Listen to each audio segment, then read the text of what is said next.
Today we will see as a doctor, what was the strangest, most obscure disease you've diagnosed. Thank you for clicking on this video, it is presented to you by Question Answer. Today Rodney Fisher, Ben Longden and Gregorio Caleha are going to present their answers to us. Let's see Rodney Fisher's first answer. Chromhidrosis. One boring afternoon in clinic, the nurse interrupted me while I was with a patient to tell me that there was a 19-year-old man in the room next door who was blue. Of course I dropped the chart and followed her out the door thinking, why would a 19-year-old man be cyanotic? And if he is that sick, why didn't he go to the emergency room that was just a couple miles away? I opened the door expecting to see a patient in distress. He was blue, but he was sitting on the side of the table as comfortable as if he was at a family picnic. Are you feeling okay? Yes. Are you short of breath? Any chest pain? No and no. Do you have any heart or lung problems? No. I did a quick assessment of his vital signs and cardiorespiratory status. Everything was normal, but he was blue. Or was he? Maybe only his skin was blue. I thought of argyria, an uncommon condition I had never seen, caused by excessive intake of silver. Are you taking colloidal silver or anything medicinal that is not prescribed? No. What do you do for a living? Do you work with silver? No. I thought of opioid overdose because it shuts down the respiratory drive, making people turn blue.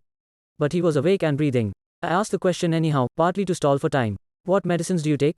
None. Nothing over the counter? No. Any pills that are not prescribed for you? No. Do you inject drugs? No. And then I thought about substances that block the mitochondrial respiratory chain such as pesticide and cyanide. Are you a farmer or gardener or pest control professional? No. No and no. Are you a fireman? Have you been in a house fire recently? A good way to inhale cyanide. No. Do you eat apple or peach seeds? These have a compound that our bodies convert into cyanide. People have died this way. No. And then I asked a question that should always be the first question. Has this ever happened before? Well, yes. People like to make doctors sweat and work for the diagnosis, especially young doctors. I was about 30 at the time. Tell me about it. It's only happened a few times, but each time I was extremely stressed out. So what happened today? I caught my fiancée cheating on me. When my mom saw me turn blue, she drove me here.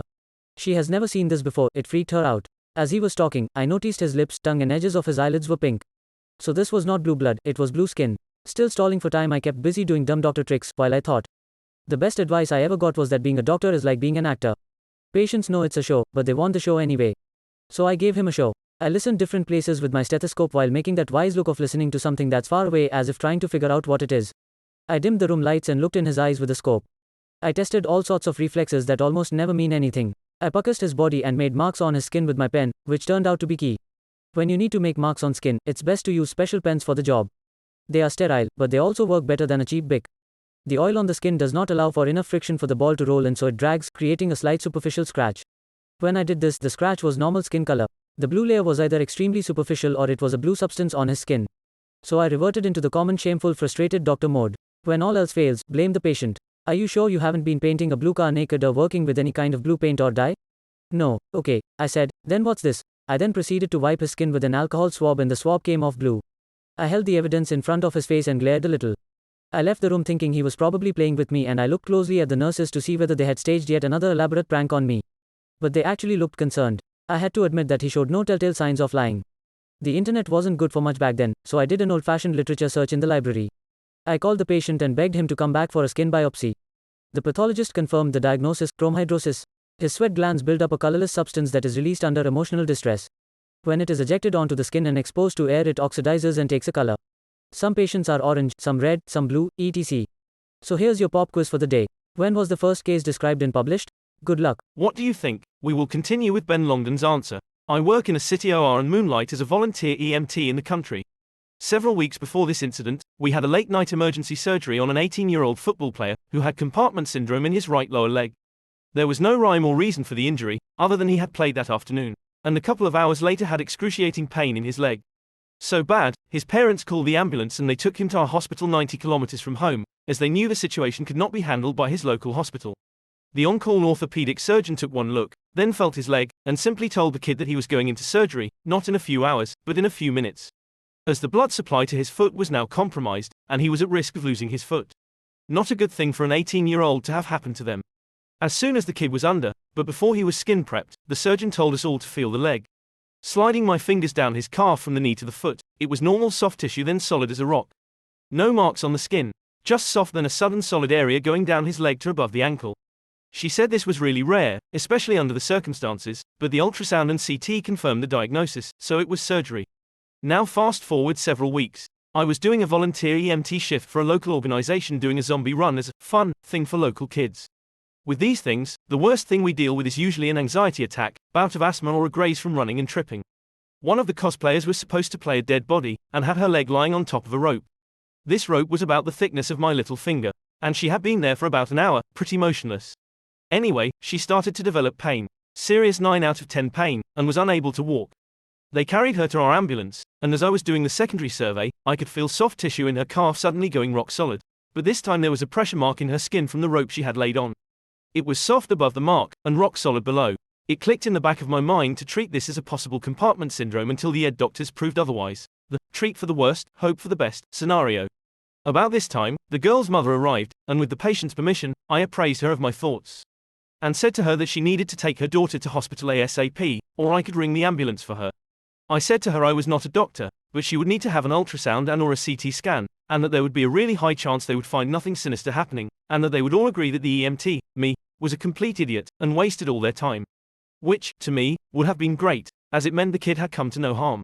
A few days later, I got a message. Compartment syndrome confirmed, fasciotomy done locally, and patient flown to the city for major surgery. The following answer is from Gregorio Caleha. A man had a surgical procedure done on his prostate and right after started bleeding profusely. He would receive a unit of blood, stop bleeding for a while and then start all over again. His platelets number was normal. All his coagulation factors were normal. He was not using any anticoagulants. So his case was very perplexing initially as all his labs were normal. The only problem he had in his life was when he was drafted to go to Korea he had a nosebleed and it took a long time to stop it.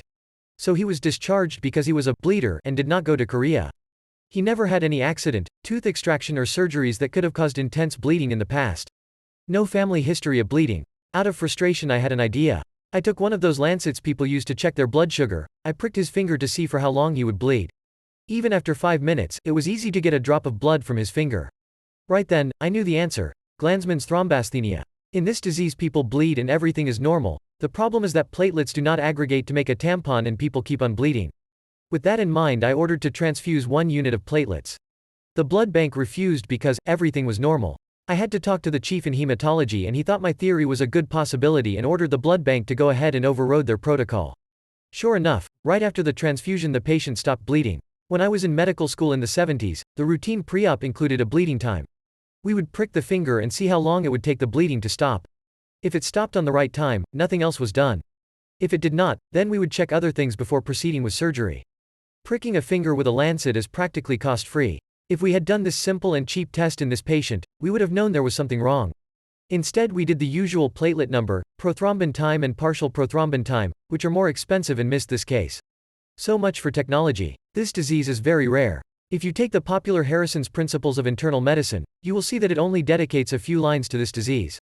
Back in the 70s, it was diagnosed by seeing an abnormal bleeding time and the normal values in everything else. Basically it was a diagnosis by exclusion, which is what it made me think of this disease. Nowadays there are some fancy expensive tests to check for the genetic mutation that is responsible for this disease. I took care of this patient for over 10 years. Whenever he had a bleed, he was given platelets and was fine again. He was very popular in our community hospital. One day he needed a pacemaker and went to a different hospital. He told them about his condition and the specialists paid no attention because his labs were normal. He tried to show them the letter I had written regarding his rare disease but they knew what they were doing. Needless to say, that when he started bleeding, they started panicking. I had to talk to them, tell them what to do and also give them a lesson in humility and good medical praxis. You must listen to the patients. One day he ended up in a different hospital because he had blood in the urine. They contacted me and I explained his problem and told them just to give platelets and do not attempt any surgical intervention. The urologist who admitted him knew best, and took the man to the operating room for a cystoscopy. The patient had a massive bleeding, followed by a cardiac arrest. CPR was successful initially, but he died a few hours later. One lesson here is that technology, no matter how advanced, has limitations and sometimes a simple cheap test can give you the answer. The other lesson is that you must listen to patients. Many times by doing that you get the right diagnosis. Here it would have prevented a death. This is the end of the video. I hope you have more answers. If you found the answer you were looking for, please leave a like and subscribe, it would help us a lot. The video is over, you can continue discussing this question in the comments, or find another question that interests you. See you next time.